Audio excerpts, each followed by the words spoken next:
ketika menerima wahyu, beliau membacakan ayat-ayat itu. Rasulullah membacakan itu. Itu yang perlu saudara pahami. Ya, bahkan di dalam Al-Quran dikatakan beliau adalah seorang rasul dari Allah yang membacakan lembaran-lembaran ayat-ayat suci Al-Quranul Karim. Kalau dia buta huruf, bagaimana dia membacakan ayat suci Al-Quranul Karim? Coba. Jawab. Jawab. Yang pasti bang. Apa yang pasti? Akulah jalan dan hidup dan kebenaran. Tidak ada yang sampai kepada Bapa kalau tidak melalui aku. Islam pun mengimani itu. Ya. Apa ini? Apa ini? Apa ini? Kamu ngomong apa? Kalau tidak pernah Ngomong apa? ini akibat tidak pernah membaca isi kitab, ya kan? Ya. Berdebat hanya bermodalkan Yohanes 1 nomor 1 sama apa itu Alfa dan Omega, terus akulah jalan dan hidup. Hanya itu 3 ayat dijadikan modal untuk berdebat. Babak belur kalian. Itu apa? Setan tertawa ngelihat kalian. Ini kalian kasih pencerahan. Nah, kenapa? Iman, akhlak dan perbuatanmu yang perlu kau tanamkan ke sesamamu. Sekarang kau pergilah tempat saudara-saudaramu, kau nasihati di sana, jangan berkuar-kuar. Cukup imani saja kitab kita, usaha ngomong masalah agama lain. Kalau tidak kau langsung ditendang, langsung dimaki-maki. Di tempatnya umat Islam kau dihargai di sini. Kau tidak juga dimaki-maki, kau tidak dihina-hina. Ya, coba kau pergi tempat saudara-saudaramu sana. Kalau tidak langsung dimutilasi kau. Oh, berani kali dia. Saya angkat pedang juga. Itu saya. Kayak Yesus dong angkat pedang. Yoi. Waduh. Gimana nih bang? Mau angkat pedang dia nih bang? Pakai yoi. Jadi sudah saya tambah yoi puput. Saudara Roy berhenti mengatakan Nabi kami buta huruf ya. Rasulun minallah yatlu suhufan mutahharah, yaitu seorang rasul dari Allah, yakni Nabi Muhammad sallallahu alaihi wasallam yang membacakan lembaran-lembaran yang suci, yaitu Al-Quran. Yang buta huruf itu yang tadi yang saya katakan, Kisah Para Rasul 4:13, Yohanes dan Petrus adalah buta huruf dan kidiot. Kamu bisa gambarkan orang kidiot? Jangan ikuti orang-orang ini yang suka berdebat. Jadi gini bang Roy, lu kan baca LAI selalu, lu lihat teks aslinya lah. Ini sesat semua nih. Hanya tanpa dosa. Seperti Bang Juma nih juga. Pak Framing sesat kau Pak Framing. Pak Framing sesat kau dibilang tuh. Sesat Bang Juma ini jangan diikuti. Kawan-kawan. Pak Framing, Roy, si Framing ini sesat nggak? Al-Quran, ya, saya baca kitab saya untuk melawan segala kerampukan di dalam diri kita masing-masing. Roy, dengar dulu. Itu ada framing nih di bawah aku nih. Ini sesat nggak menurut kamu Roy? Halo Roy. Setiap imanin ya Yesus sebagai jalan hidup dan kebenaran ya untuk sampai kepada Bapa, nggak akan sesat. Oh, standarnya itu. Nggak Sampai kepada Bapa berarti Yesus cuma jalan dong.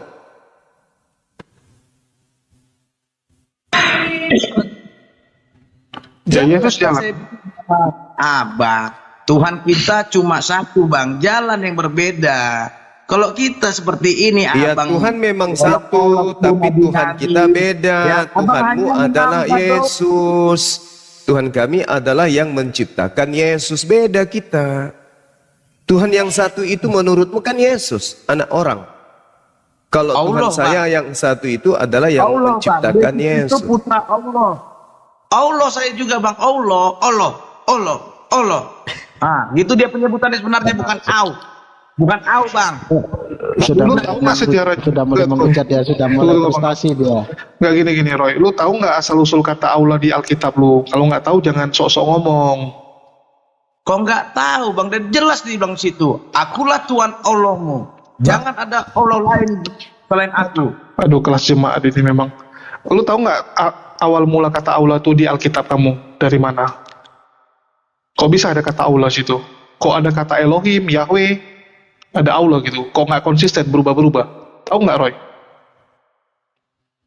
Kenapa di Quran abang juga di kitab abang pakai Allah?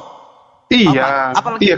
Oh, kalau di kitab kami kan jelas ya, semua Allah, nggak ada berubah-berubah. Betul nggak, Roy? Kalau di kalian Elohim, Yahweh, Allah. Ada nih kitab saya bang, Allah semua bang nih bang. Oh, nggak ada Elohim ya? Ya, Berubah-berubah. nggak ada, Nggak ada bapak, nggak ada bapak. nggak ada bapak di situ ya. Ada bapak.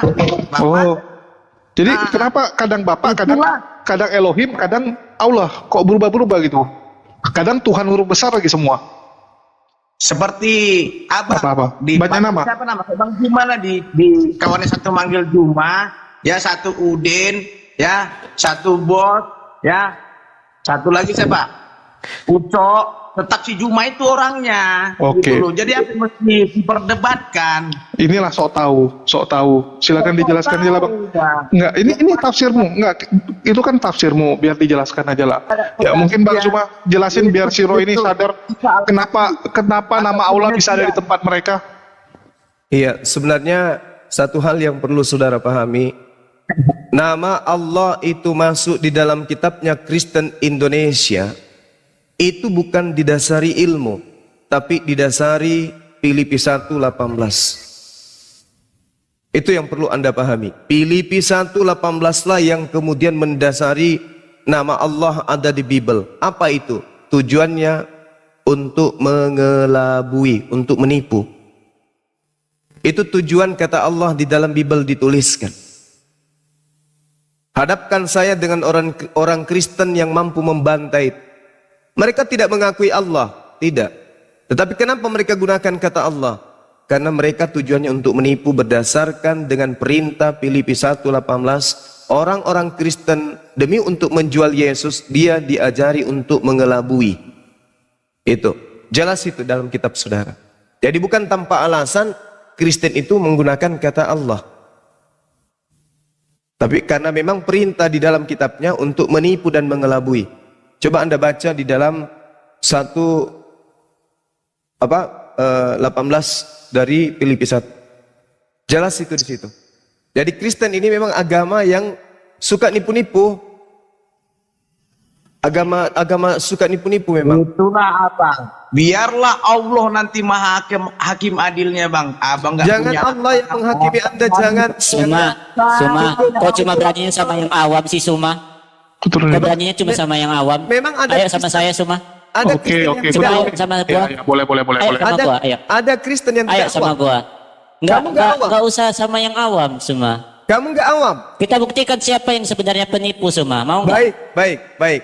Sekarang saya tanya, Filipi 18, Filipi 1. Kenapa kamu cuma berani membahas Alkitab? Katanya Gini, kamu dua nggak arah tuh kalau awam. berani. Ayo, Katanya kita kamu bahas dua nggak arah kalau berani. awam. Bang Juma. Katanya Kita bahas kamu dua nggak arah. awam. Bang Juma. Katanya kamu nggak awam. Kamu sebagai penengah ya host di sini host. Boleh. Gimana Bu? Siapa dulu? Katanya kamu nggak awam.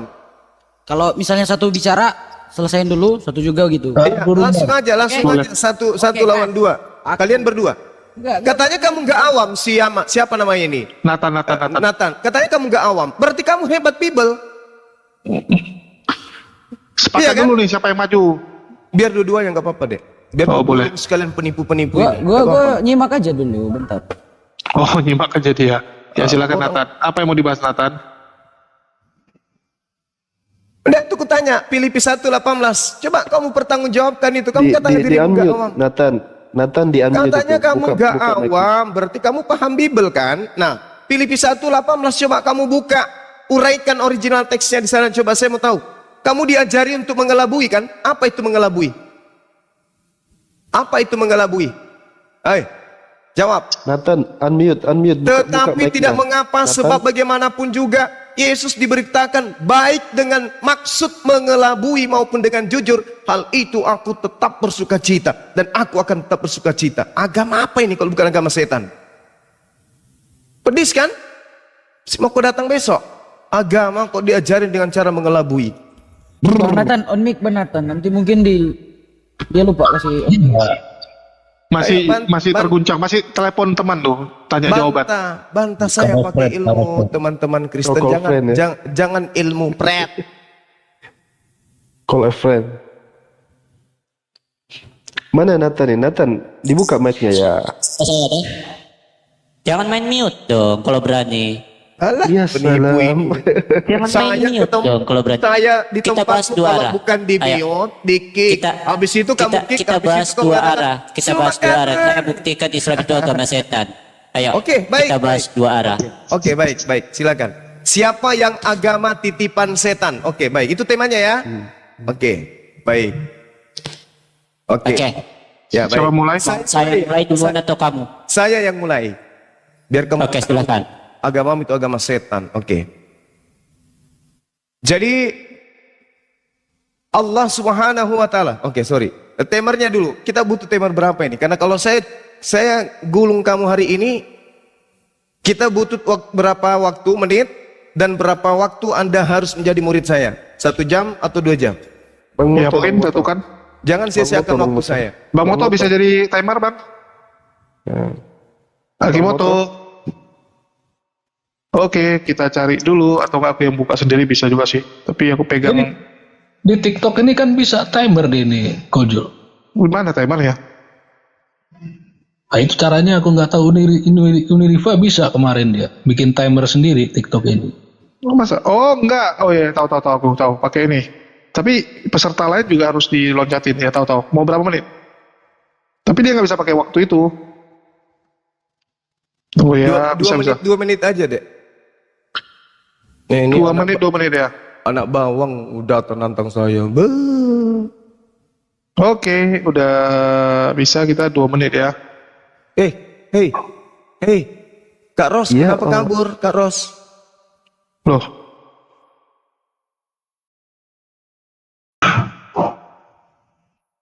Tunggu. Ini gimana caranya nih? Aku Tunggu.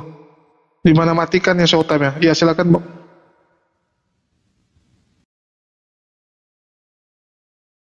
Gimana? Lawannya mana? Kabur kayaknya itu kan. Udah kabur. Tinggal si Salib. Waduh, si Salib ditinggalin sendiri nih, kasihan loh. Gimana Salib? Masih kuat atau butuh call a friend dulu? Aku nyimak dulu, Pak. Apa yang kamu mau nyimak? Aku nyimak perkataanmu aja. Biar kecernan. Ayo, mana? Gua nggak mau berdebat, gua cuma mau bertanya, tapi aku nyimak dulu sebentar, santai. Mana tadi orang itu? baru bentar. Kalau nggak ada yang ngomong dari pihak TEN, aku aja lah yang ngomong ya. Soalnya ada Coki Si Ginting nih. Shalom Bang Coki Si Ginting. Assalamualaikum warahmatullahi wabarakatuh. Waalaikumsalam warahmatullahi wabarakatuh. Oh Muslim rupanya. Jul. Coba. Mana itu sih? Siapa sinaga tadi itu? Congornya itu, Bo. Izin ngomong sebentar, Bang Biar Coki. ketemu sama orang Batak nih langsung nih. Allah Akbar, la haula wala quwata illa billah. Izin ngomong sebentar ya, Bang Coki ya. Iya. Bang Jul, yang tadi itu yang Rising Star itu gunanya untuk cuman satu orang yang bisa ngomong, yang lain Iya, yang lain diam. Tahu. Cuman kalau mantap. tidak belum diupdate semuanya, itu bisa dibuka mute secara manual. Tapi coba aja nggak apa-apa, itu juga bagus digunakan. Itu bisa Iya, karena- diatur waktunya kok. Iya bisa diatur. Tadi diatur. aku tes. Iya karena yang belum gilirannya nggak bisa ngomong sama sekali ya, nggak bisa buka unmute juga. Oke mungkin Bang Coki ada yang mau disampaikan lagi Bang? Kupikir Udah, itu Oten aja. Bang. Wah udah ini. Alhamdulillah, Bang. Saya darah Oke, Batak. lanjut ya semua. Assalamualaikum Islam dari lahir, Bang. Allah Akbar. Waalaikumsalam warahmatullahi Waalaikumsalam warahmatullahi. Oke, kau turunin Bang ya, kita nyari Oten dulu soalnya. Yaudah, Bang. Tunggu, ini mana Oten, di mana Oten? Ini si Salib nggak berani ngomong. Tadi mau ngomong padahal dia di awal-awal. Iya tadi aku aja yang ngambil ke Kojul. Janganlah, nanti murtad Bang. Tapi nggak apa-apa sih. Nanti syahadat lagi. Aku mau menyampaikan 3 patah kata aja. Dari beberapa pengamatan ya, dari diskusi-diskusi yang udah kita ikutin gitu. Setidaknya ada tiga hal menjadi pondasi keimanan kekristenan. Yang pertama, tidak menggunakan akal sehat. Ada banyak konsep dan tata cara atau terkait peribadatan Kristen itu yang mendistorsi satu objek dengan objek yang lainnya, menyamakan roti dengan daging, orang dengan Tuhan, orang dengan domba. Itu sikap-sikap yang tidak rasional, tidak objektif itu. Artinya di sana ada penyesatan terhadap realitas. Nah, itu memang kan kerjaan setan itu. Nah, bahayanya dalam kehidupan sehari-hari kalau kita nggak bersikap objektif, misalnya kalau ketemu saya Pak framing, lalu saya kasih minuman, saya taburin dia obat tidur, lalu Pak framing tanya, saya jawab, oh ini gula, saya bilang. Pak framing nggak sadarkan diri, dia bisa saya rampok atau saya bunuh, gitu. Dasarnya apa? Bisa kejadian ya karena saya nggak bersikap objektif, saya nggak jujur. Saya menyebut obat tidur itu adalah gula. Nah di sana artinya terjadi. Siapa yang manggil-manggil saya? Siapa yang manggil-manggil saya? Daripada diem aja ya kan. Ya, itu yang pertama ya, tidak menggunakan akal sehat. Yang kedua, dogma. Dogma itu adalah maksudnya ajaran atau doktrin itu diterima sebagai suatu kebenaran, nggak boleh ditanya-tanyakan, nggak boleh dibantah gitu. Ini kenapa? Karena memang konsekuensi logis dari ajaran kekristenan itu sendiri yang mana dalil-dalil itu banyak sekali yang bertabrakan, bertentangan gitu. Nah, untuk mengambil keputusan itu ada lembaga otoritatif yang punya wewenang menentukan oh ini dalil ini yang lebih cocok atau ini yang baik, ini yang buruk. Nah, karakteristik yang mengandalkan otoritatif itu atau pihak yang berwenang itulah yang disebut sebagai dogma itu. Itu yang kedua. Yang ketiga, fondasi keimanan kekristenan ini dibangun berdasarkan distorsi dari kisah-kisah para nabi itu, distorsi dari ajaran-ajaran pagan yang kemudian disematkan, dijadikan itu menjadi ajaran-ajaran nabi itu. Ajaran Trinitas, tiga Tuhan adalah satu yang berasal dari ajaran pagan, Tuhan nuzul atau berinkarnasi menjadi manusia, ajaran-ajaran pagan dijadikan menjadi kisah para nabi itu gitu. Padahal nabi-nabi itu sendiri tidak pernah mengajarkan. Nah, ini tiga hal fondasi keimanan kekristenan gitu. Oke, siap. Ini ada Bang Al-Ayubi ya. Assalamualaikum buat Bang Al-Ayubi dan shalom untuk Bang Syafira Siregar. Saya nggak tahu nih Muslim atau Kristen. Selamat siang. Warahmatullahi wabarakatuh. Halo, Siregar. Selamat. Hah? Oh, perempuan rupanya.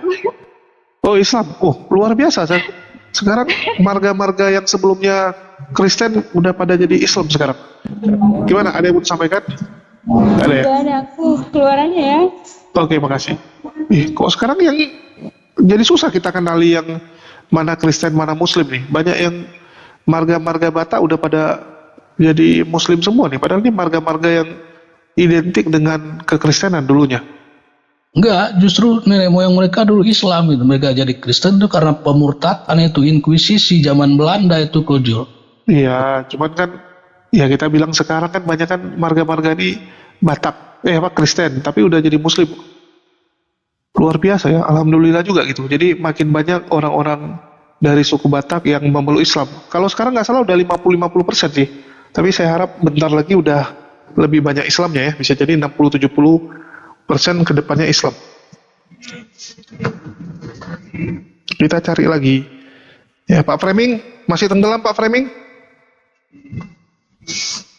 Biasa dipanggil muncul dia. Aku lagi ngajar. Ngajar, aduh janganlah ngajar nyimbul lagi Bang. Mending abang buka ini aja, buka speaker, dengerin Bang Zuma ngomong, kasih murid-muridnya dengar, biar bertobat juga muridnya Bang. Pak Framing. Atau jualan sayur lontong aja Bang Framing. Ngapain ngajar orang salah-salah? Kuliah doktor, ngajarin kuliah doktor. Pengen kesentil bibirnya orang ini.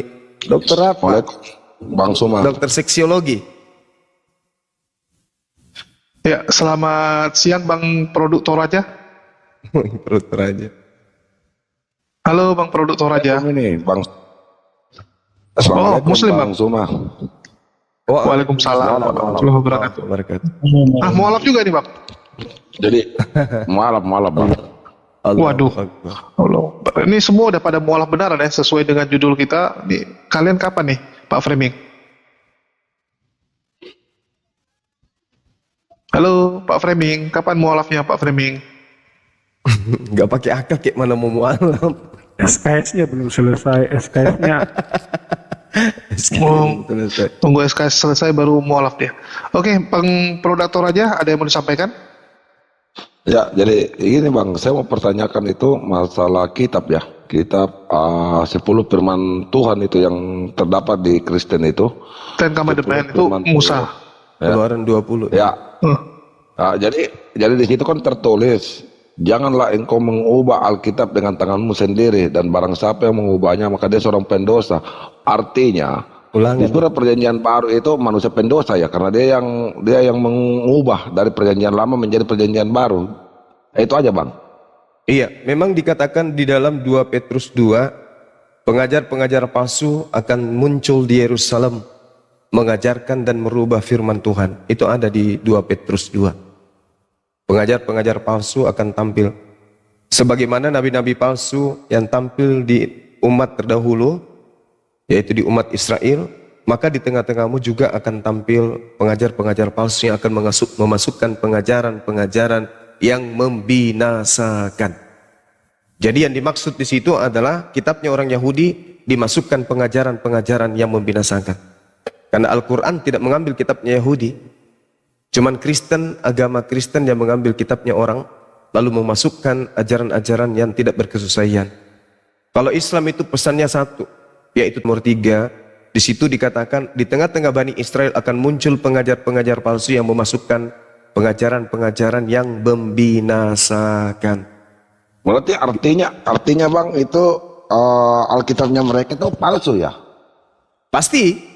Al-Baqarah surah Al-Baqarah ayat 78-79. Ya, karena kan saling bertentangan, makanya itu Bang, ya mohon maaf, kenapa saya jadi mualaf, karena itunya yang saya membuat saya tidak sejalan karena itu Bang, yang pertama. Iya. Tidak ada hubungannya antara agama para nabi dengan agama Kristen. Agama para nabi itu tidak ada yang mengajarkan dengan agama Kristen. Agama para nabi itu tidak ada yang mengajarkan menyembah kepada manusia, apapun ceritanya.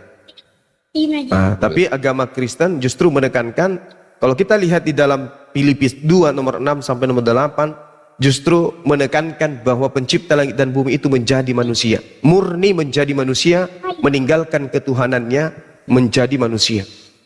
Jadi sebenarnya Tuhannya Kristen itu Yesus.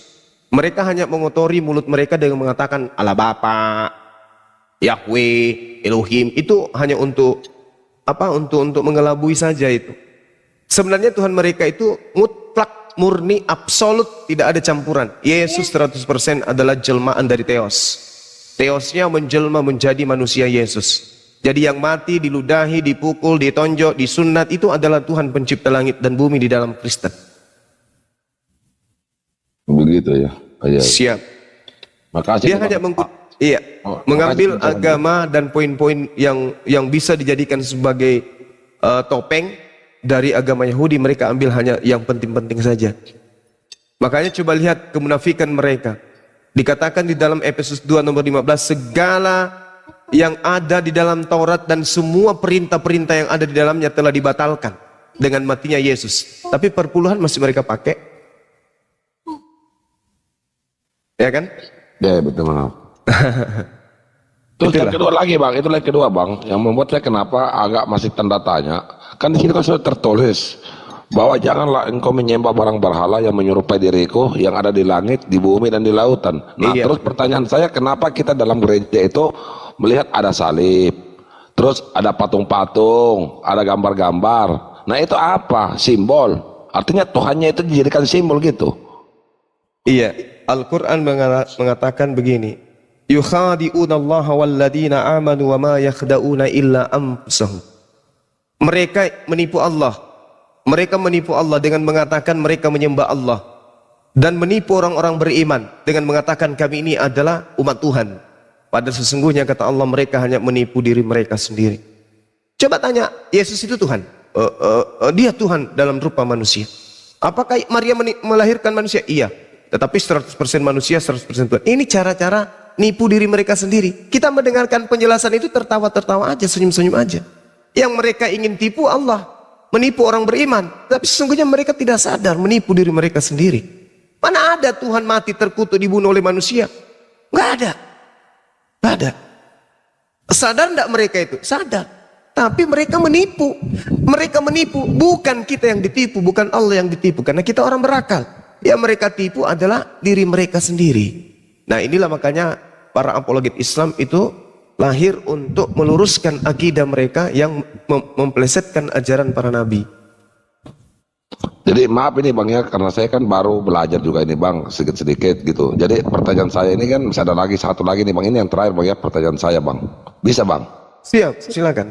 Jadi pertanyaan saya gini, Yesus yang mereka anggap itu kan Tuhan, sedangkan di Islam kita di Al-Quran mengatakan Isa. Terus perbedaan Isa dengan Yesus itu bagaimana Bang? Tolong dijelaskan Bang, karena kalau Isa Al-Masih itu ada kan dalam suratnya, surat Maryam ya di Al-Quran gitu. Iya. Jadi pertanyaan saya, kenapa agak mirip perjalanan kelahirannya dengan Isa Al-Masih dengan Yesus Kristus gitu. Tapi yang membedakan itu lahirnya satu di kandang domba, satu di bawah pohon kurma. Itu aja Bang. Iya, baik. Jadi kalau dikatakan inilah anakku yang kukasihi, kepadanya aku berkenan. Tidak mungkin orang yang dikasihi lahirnya di kandang binatang, mustahil itu. Berbeda dengan Al-Quran ketika diterangkan dalam surah Maryam ayat 19.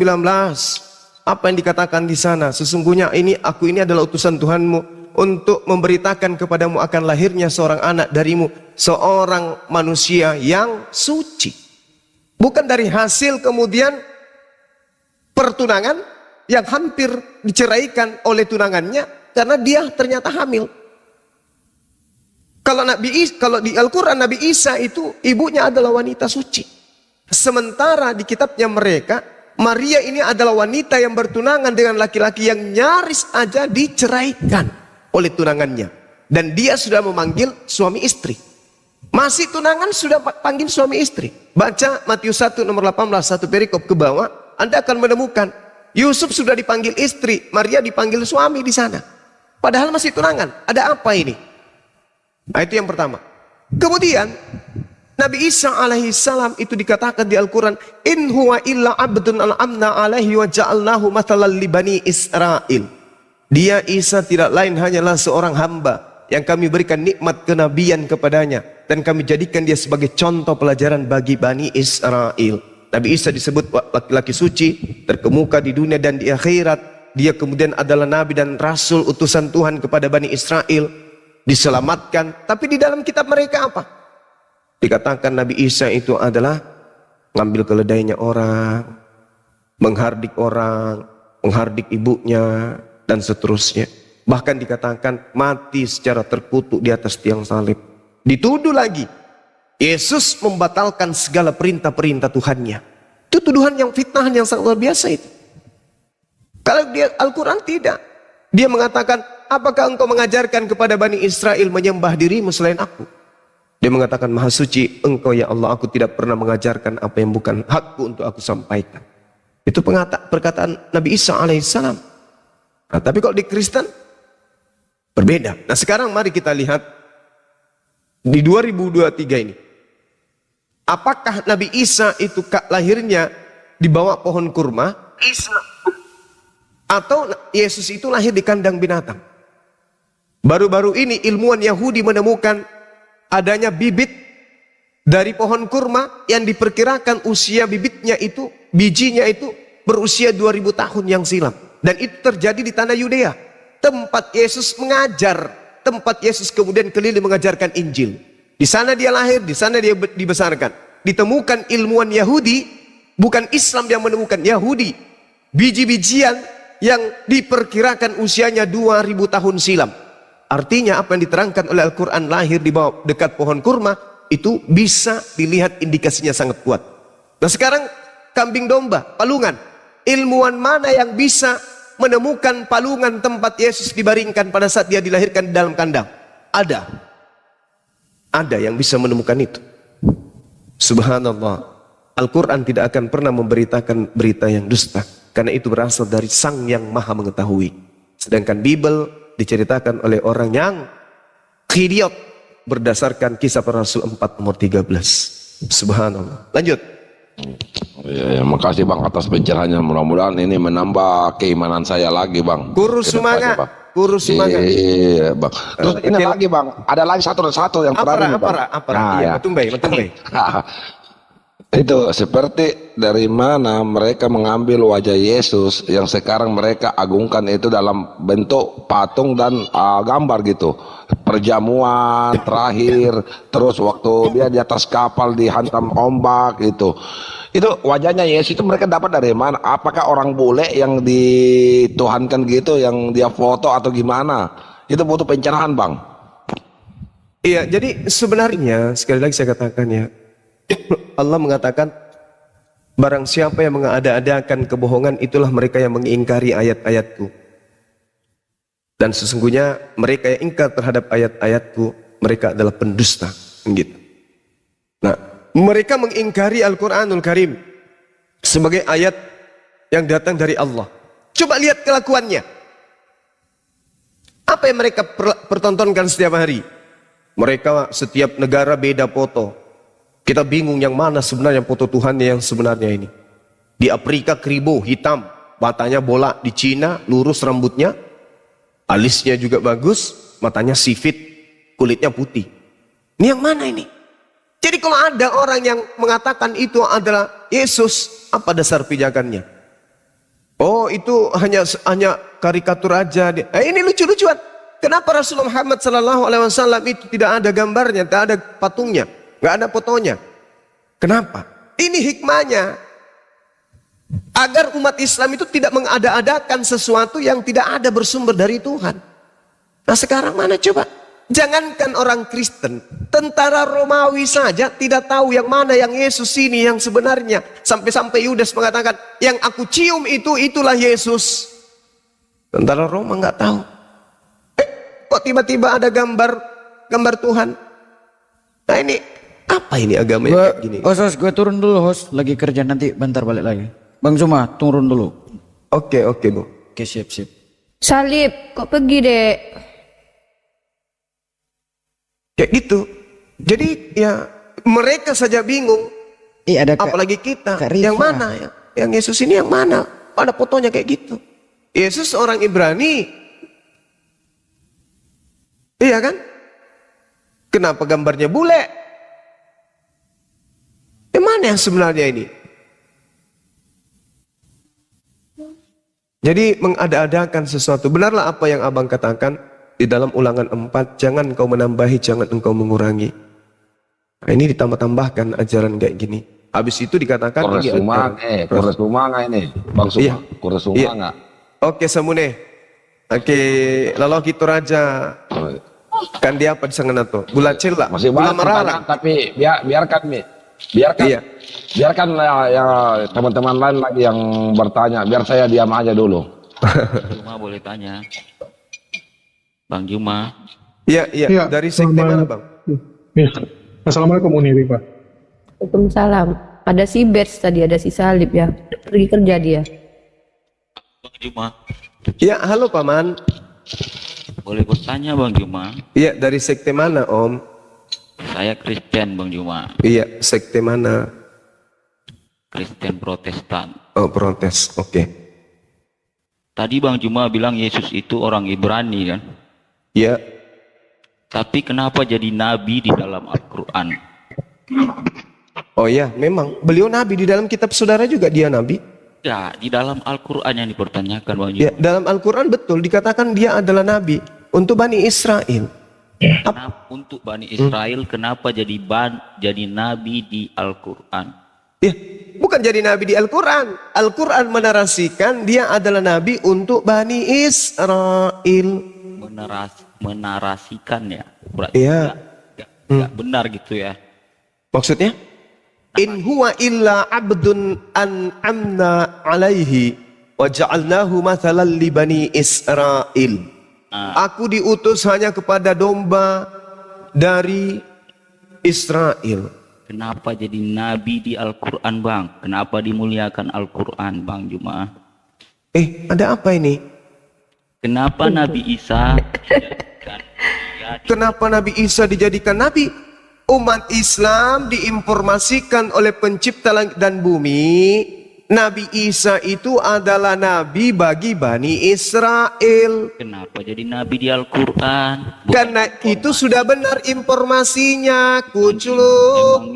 Emangnya Al-Quran untuk informasi? Ya, Al-Quran itu diwahyukan untuk seluruh umat manusia yang sehat otaknya. Gak nyambung. Kok gak nyambung? Salah nggak ketika Al-Quran mengatakan Nabi Isa itu adalah nabi bagi Bani Israel? Salah nggak? Namanya nabi itu diberikan firman untuk ya kan? Untuk Bani Israel. Anda Bani Israel? Atau Anda serigala nyamar domba? Ya, Kristen berarti penyamar. Kristen itu apapun sektenya pasti penyamar. Penyamar gimana? Penyamar, Anda bukan Bani Israel. Tadi Bang Juma bilang Kristen itu mengambil dari kitab Yunani. Betul sekali. Orang Kristen itu mengambil kitabnya orang Yahudi. Al-Quran Itulah Kristen. Bukan Bani Israel ngaku-ngaku pakai seragam Israel. Bukan polisi pakai seragam polisi. Ya gadungan. Al-Quran mengambil nabinya Israel. Kok Al-Quran mengambil nabinya Israel?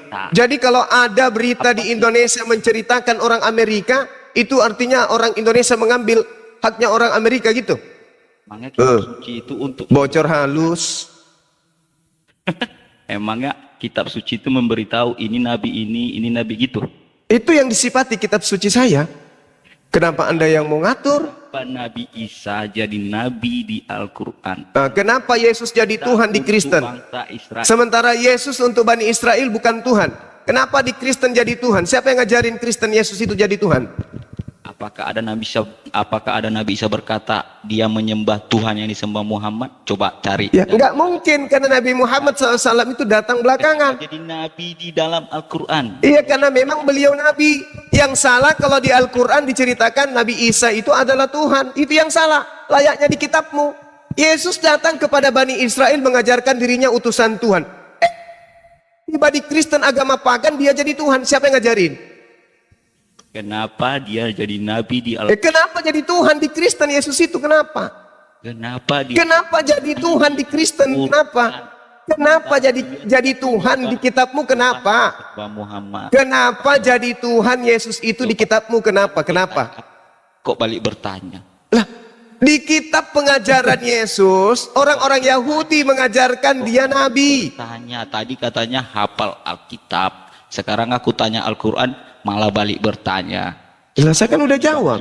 In huwa illa nabi di abdun an'amna alaihi wa ja'alnahu mathalan li bani Israel. Apa yang salah? Ketika saya mengatakan Isa adalah nabi, apa yang salah? Ketika kamu mengatakan Yesus adalah Tuhan, semuanya salah. Nabi Isa diutus untuk bangsa apa? Bani Israel, Kucluk. Islam Bani Israel tidak. Islam Bani Israel atau tidak? Bani Israel Muslim. Islam Bani yang taat kepada perintah-perintah Tuhan adalah Muslim. Bangsa Israel, abang bangsa Israel. Bukan. Jadi apa jadi nabi di Al-Quran? Kucluk, bocor halus kamu. Kucluk, bocor halus. Kamu mengakui Yesus itu nabi atau bukan? Apakah ada Nabi Isa berkata dia menyembah Tuhan yang disembah Muhammad? Coba kasih dalil dari Al-Quran. Dia mengatakan menyembah Tuhan yang datang mengutus Abraham, Ishak dan Yakub. Bukan menyembah Tuhan yang disembah Muhammad kan? Tuhan yang disembah Nabi Muhammad SAW adalah Tuhan pencipta langit dan bumi. Tuhan yang mengutus Nabi Abraham, Ishak dan Yakub. Mana dalilnya Yesus sendiri berkata begitu? Mana dalilnya Yesus sendiri mengatakan dia adalah Tuhan pencipta langit dan bumi? Berarti abang mengklaim Masa nabi dari bangsa lain dijadikan nabi di Al-Quran? Gimana itu bang? Lah, gimana? Apanya yang bagaimana? Al-Quran mengatakan di dalam surah Al-Ma'idah apa yang diterangkan oleh Nabi Isa alaihissalam. Kamu tahu? Kamu tahu? Tahu. Nggak tahu? Kubacakan samamu. Dengarkan baik-baik. Pasang mulutmu kalau kupingmu tidak sanggup untuk mendengarkan saya. Pasang mulutmu mendengarkan saya bacakan dalilnya. A'udzubillahi minasyaitonirrajim. Bismillahirrahmanirrahim. Ma qultu lahum illa ma amartani bih an ya'budullah rabbi wa rabbakum wa kuntu alaihim syahida ma dumtu fihim falamma tawaffaytani kunta antar raqib alaihim wa anta ala kulli syai'in syahid. Aku Nabi Isa tidak pernah mengatakan kepada mereka kecuali apa yang engkau perintahkan untuk aku katakan kepada mereka. Apa itu? Sembahlah Allah. Oke? Sembahlah Allah, Tuhanku dan Tuhanmu.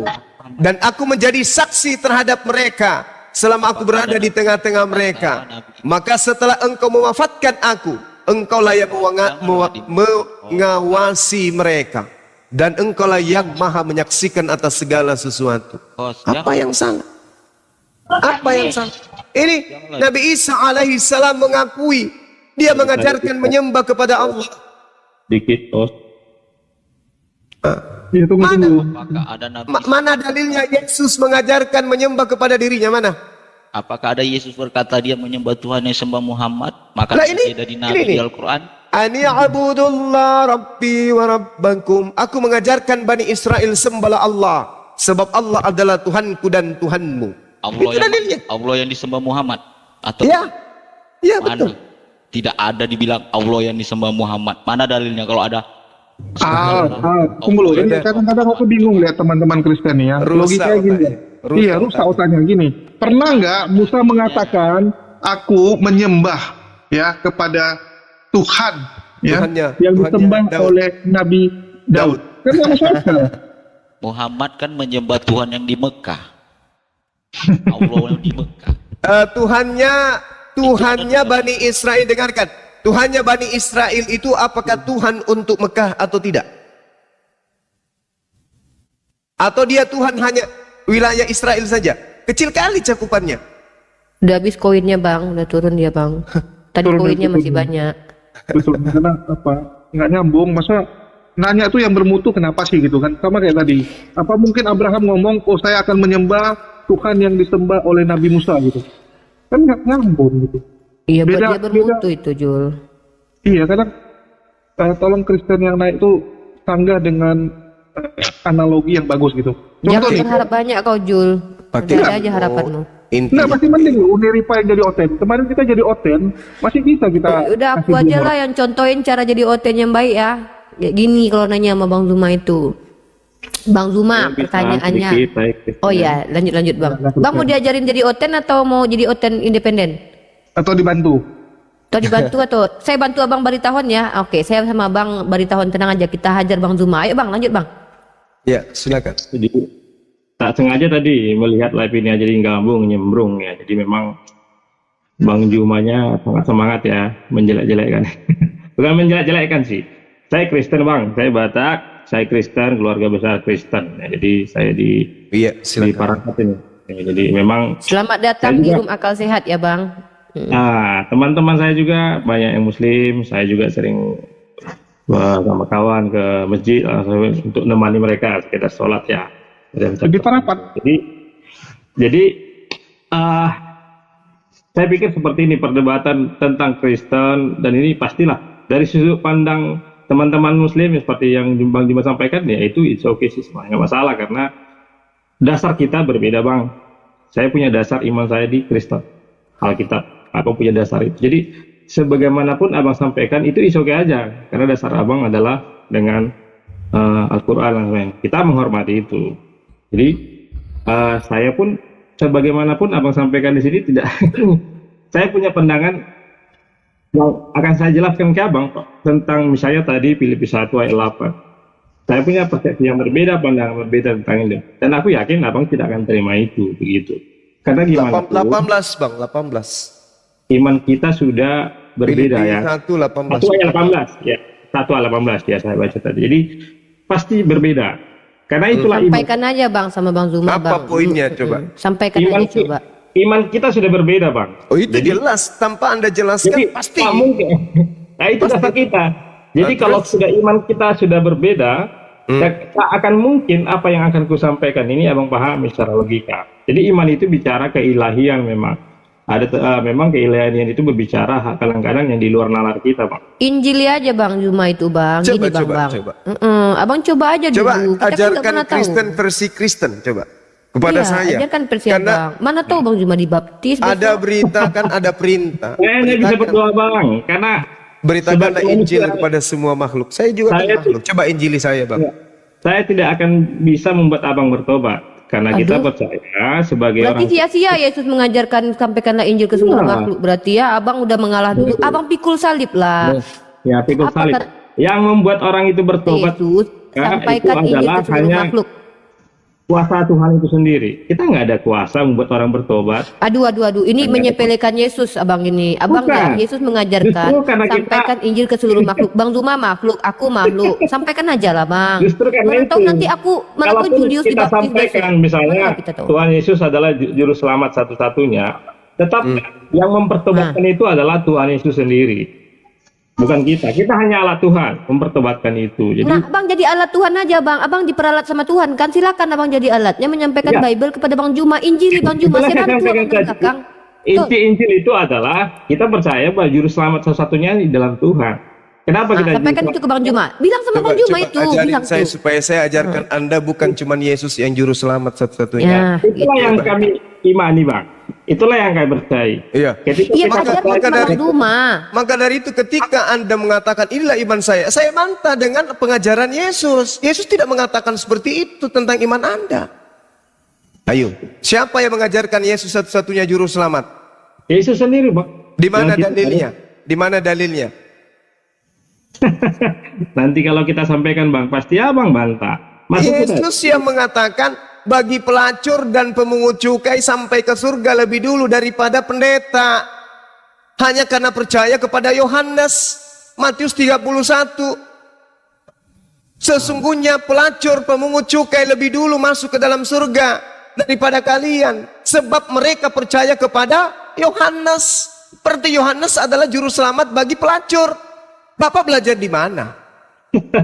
Maksud Yesus dengan perkataan itu, karena justru banyak. Kenapa pelacur apa semua? Karena memang Percaya enggak? Cuma kalau ngata-ngatain Kristen, enggak usah ngomong-ngomong Kristen kau. Percaya tidak bahwa pelacur ini keselamatan dari penyaliban Yesus mati terkutuk? Percaya enggak? Kan tidak. semua untuk semua, bang. Pelacur pun ya diselamatkan. Iya, Kenapa? tapi selamat Itu. karena percaya kepada Yohanes, bukan percaya kepada Yesus. Makanya itu, bang. Ada cara pandang pemahaman tentang ayat itu secara prinsip kita berbeda. Ya, secara iman oke, Anda mengimaninya oke, tapi Anda Dan meninggalkan tak mungkin akal. persamaan Anda meninggalkan akal ketika Anda menjadi seorang Kristen berbicara mengenai konsep keselamatan. Saya yakinkan itu. Justru sebaliknya, karena iman yang kumiliki, aku melihat abang justru yang tidak masuk akal gitu. Oke, sekarang mari coba sebentar aja kita berdiskusi, sebentar aja, Bang. Makanya aku bilang, Oke, karena kita tunggu. kita berbeda, nggak akan mungkin sama, bang. Saudara, Itu. jangan menurut saya, menurut Yesus aja. Kunci keselamatan menurut Yesus itu menyembah dirinya atau mengimani sebagai dirinya itu sebagai utusan Tuhan. Jawab. Menurut Yesus, jangan menurut saya. Menurut Yesus, keselamatan memperoleh hidup yang kekal itu menyembah dirinya atau mengimani dirinya sebagai utusan Tuhan. Jawab. Menurut Yesus. Silakan. Enggak bisa jawab. Abang mau kubantu bilang, kubantuin. Bantu Uni Soviet. Saya Ya, hanya meluruskan. Ini ku bantuin abang ini. Ini Bang Bar. Harusnya Anda berterima kasih. Saya memang berat. Kenapa? Karena iman ini yang harus ditinggalkan demi untuk kebenaran akal dan wahyu. Itu susah. Maka Anda mengatakan Bang Suma keliru, Anda salah memahami. Giliran saya tanya, menurut Yesus hidup kekal diperoleh dengan cara menyembah dirinya atau mengimani dirinya sebagai utusan Tuhan? Jawab. Kalau abang akhirnya tidak keliru menurut versi saya, abang aku yakin abang sudah jadi Kristen. Anda hanya menertawakan saya. Saya tanya apa barusan? Coba. Hidup kekal. Bukankah kita beragama untuk memperoleh hidup yang kekal? Saya tanya, hidup kekal diperoleh menurut Yesus, apakah mempertuhankan dirinya sebagai Tuhan itu sendiri, atau hanya mengimani dia sebatas utusan Tuhan? Coba Anda jawab. Menurut Yesus yang mana? Mempertuhankan Yesus, Bang, sebagai Tuhan. Di mana Yesus mengatakan itu? Nah, inilah kita. Makanya saya bilang seperti apa? Nah, inilah kita apa? Saya berdasarkan Yesus, berdasarkan gereja. Yang mana yang benar sebenarnya, Yesus atau gereja? Kan itu poinnya, Bang. Yesus atau gereja yang benar ini? Abang udah nggak nyambung penjelasan abang menurut versi saya, karena saya mau kiriman. Tidak nyambung.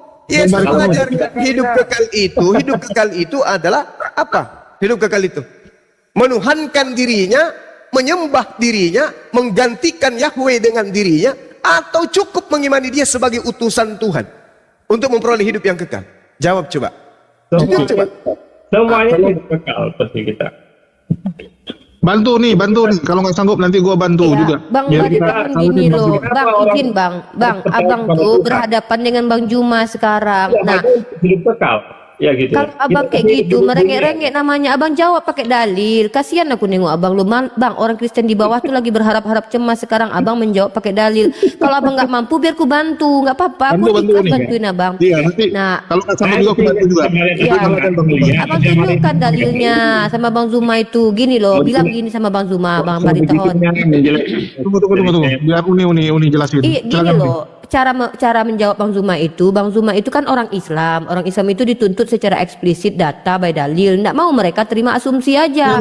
Abang jawab pakai data, misalnya gini, Bang Zuma gitu, dalam Bible Yesus mengajarkan supaya masuk kerajaan surga itu dengan cara pertama melakukan hukum Taurat, kedua menjual hartamu memberikan kepada orang miskin, lalu ikuti Yesus. Itu ada dalilnya Bang Zuma. Kayak gitu caranya. Jangan abang berbeda bang kita. Apa abang merengek-rengek sama Bang Zuma kayak gitu? Jawab aja sudah. Sedih aku lihatnya loh. Lanjutlah Bang Baritahon. Nah gitu caranya Bang. Jadi tunjukkan mana dalilnya, kata Bang Zuma. Pasti Bang Zuma tanya gitu, mana dalilnya? Kata beliau kan, ini Bang dalilnya, ada ini. Guru yang baik, apa yang harus aku lakukan untuk masuk kerajaan surga, gitu kan? Jual hartamu, jualah seluruh hartamu kan ada itu dalilnya dari Yesus. Itu. Kita kalahkan Bang Zuma, kami bantu. Aku sama Julius sama Bang, tenang aja. Lanjut Bang Baritahon. Ayo, hadapi saya dengan ilmu Bang, jangan dengan iman Bang. Kalau iman Anda memang saya tidak bisa, itu iman Anda. Tapi kalau pakai ilmu, mari kita adu. Iya, itu sih yang mau sampaikan Bang. Kalau berdebat kita pasti terus nanti Bang, ini. Tapi tidak bisa. Kalau data itu bisa dibantah Bang. Contoh tidak ya. bisa tidak kita berdebat. Karena agama Anda itu diperintahkan beritakanlah Injil kepada seluruh makhluk. Mari kita menghormati itu, ya nggak usah saling hilang setan lah apa semua gitu sih Bang. Jadi ya memang faktanya gitu. Yang ngajarin Anda menyembah Yesus siapa? Boleh bertanya nggak Bang? Ya ayo jawab. Siapa yang mengajari Anda menyembah anak Maria? Ini udah 4 ya, Baritahon, Uni Rifa, Mual sama Bu Derni 4 loh lawan Bang Zuma 1. Masa harus tambah 1 lagi? Ya aku tambahin 1 lagi. Waduh. Jadi Bang Baritahon, tolak ukur itu bukan asumsi Anda ataupun keimanan Anda. Itu bukan bantu Bang, tukang daging jangan. Bantu. Bang tukang daging nih, kita di sini mau menyungsepkan Bang Zuma. Kita bantu kaum Kristen ini menghancurkan Bang Zuma. Aku dulu. Hajar Bang Zuma. Hajar Budani. Maju Bu Darmi. Dulu Bang Zuma ini. Bang, boleh nanya nggak Bang? Sorry ya Bang Zuma. Iya, silakan apa? Kalau Bu Darmi. Silakan. Abangku. Oke. Boleh nanya ya Bang ya? Bentar Bual. Abis Bu Darni ya Dek. Soalnya Mbak Darni mau menghajar Bang Zuma ya. Sabar ya. Kita lihat dulu. Lanjut Bu Darni, hancurkan. Hancurkan ya, dengarkan baik-baik teman-teman yang di bawah 2.700 orang. Oke? Nah, hanya satu juru selamat di muka dunia ini, di kolong langit ini hanya satu. Kalau nggak ada dua, kalau yang lain itu pasti dusta. Udah ada ayatnya ya. Kalau ada yang lain nanti juru selamat buat dalilnya ya. Sekarang mari kita ambil dalil. Yesaya 43 ayat 11. Walaupun berulang-ulang ini harus kita pelajari terus sampai Yesus datang. Yesaya 43 ayat 11. Kata Elohim, kata pencipta langit dan bumi. Akulah juru selamat. Aku adalah juru selamat. Tidak ada juru selamat selain daripada aku. Iya kan? Itu Elohim yang berbicara. Kemudian rohnya Elohim, tunggu dulu, belum 2 menit. Kemudian rohnya Elohim mengabarkan kepada Maria,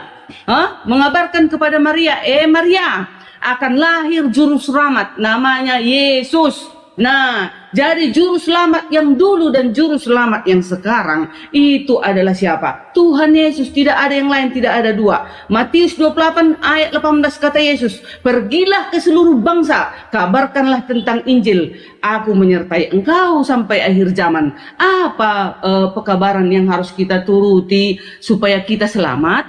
Kita menuruti 10 hukumnya tadi. Jangan membunuh, jangan berzina, jangan menyembah berhala, jangan membuat patung, jangan mengingini milik sesamamu manusia, melakukan kasihlah kita di sepanjang hidup kita. Offset Bu Darni, fokus Bu Darni, fokus menunjukkan pertanyaan Bang Zuma.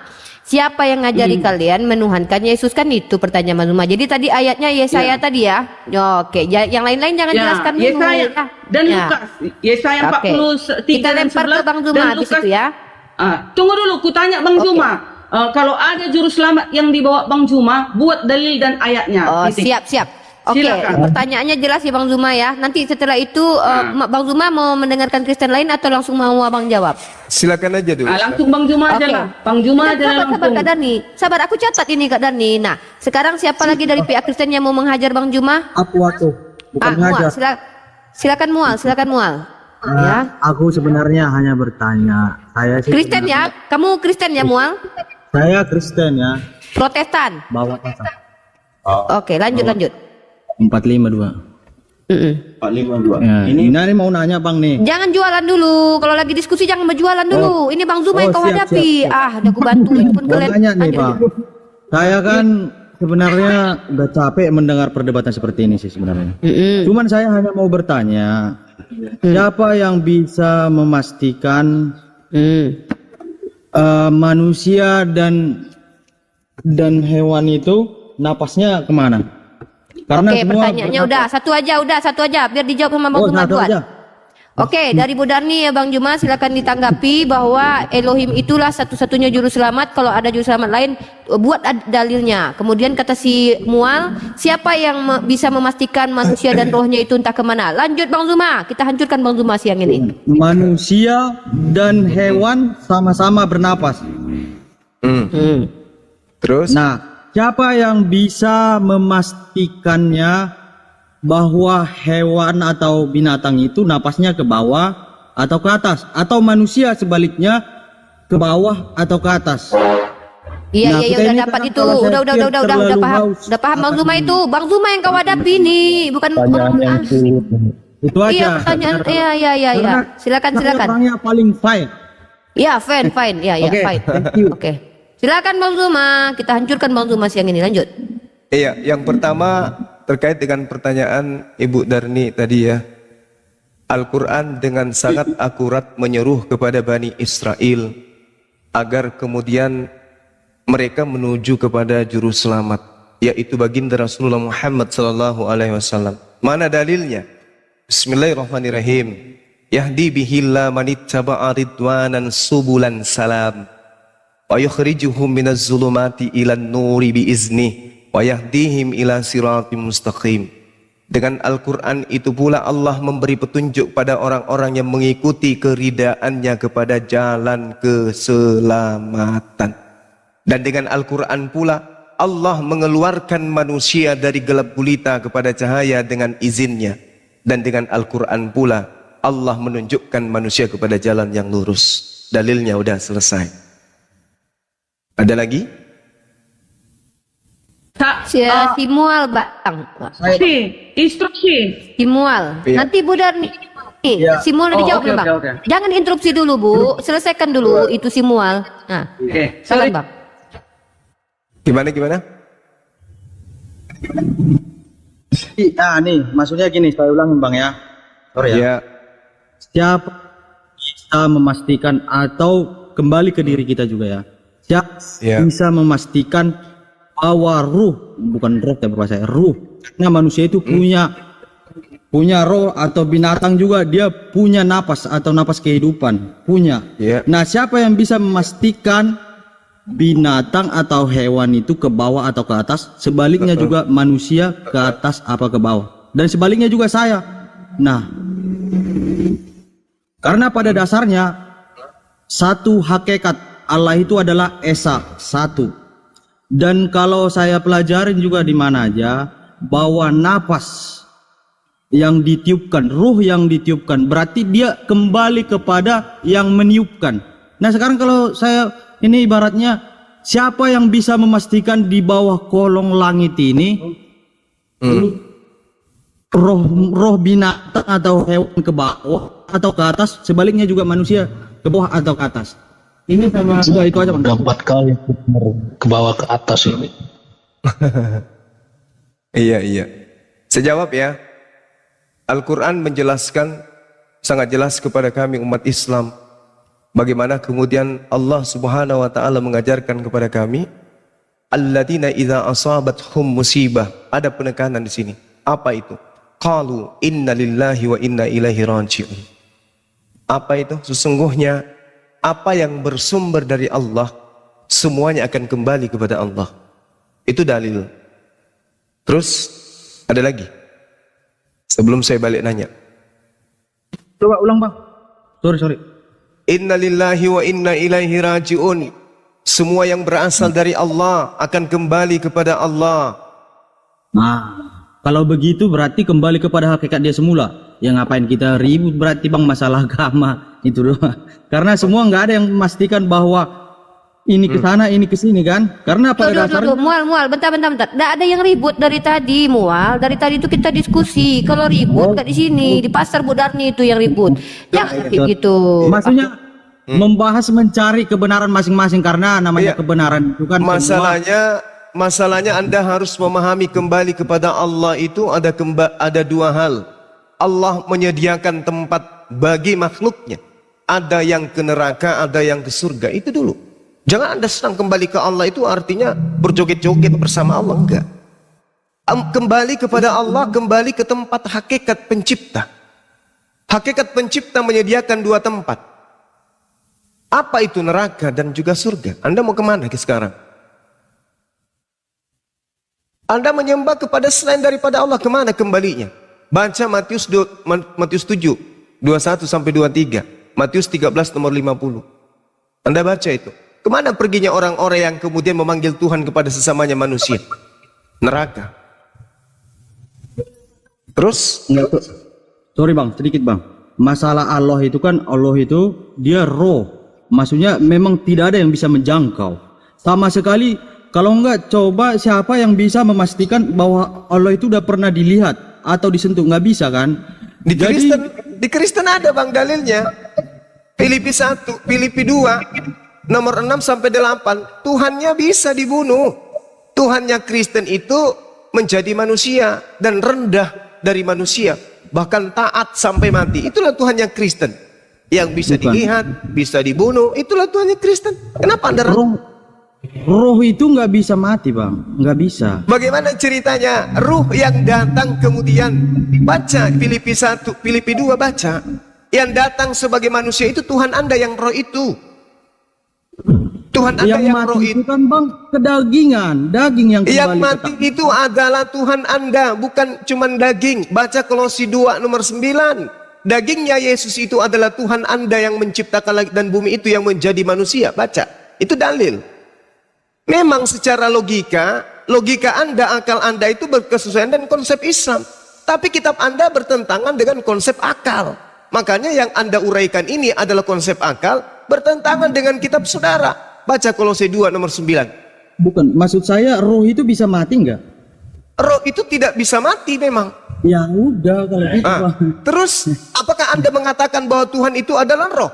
Sementara Tuhan Anda yang roh itu tidak mempertahankan kerohaniannya, melainkan menjadi sama seperti manusia dan taat sampai mati di atas tiang salib. Siapa yang menjadi manusia? Ya roh itu. Roh yang tadi adalah roh melemparkan kekosongannya, melemparkan kerohaniannya, mengosongkan dirinya, mengambil makhluk manusia, yaitu Yesus. Tidak ada lagi roh. Di dalam agama Anda, kalau Anda jujur, tidak ada lagi Tuhan roh. Karena Tuhan roh sudah menjelma menjadi manusia. Baca Filipi 2 nomor 6 sampai nomor 8. Penegasannya, baca Kolose 2 nomor 9. Jasad Yesus itu adalah jelmaan kerohanian ilahi. Tuh. Jangan Anda lari. Jangan lari ke Islam. Ya. Jangan lari ke Islam. Enggak, sebenarnya gini. Tadi kan saya bertanya dari awal, siapa yang bisa memastikan Anda atau saya atau hewan atau binatang sekalipun kemana ruhnya kembali kepada hakikat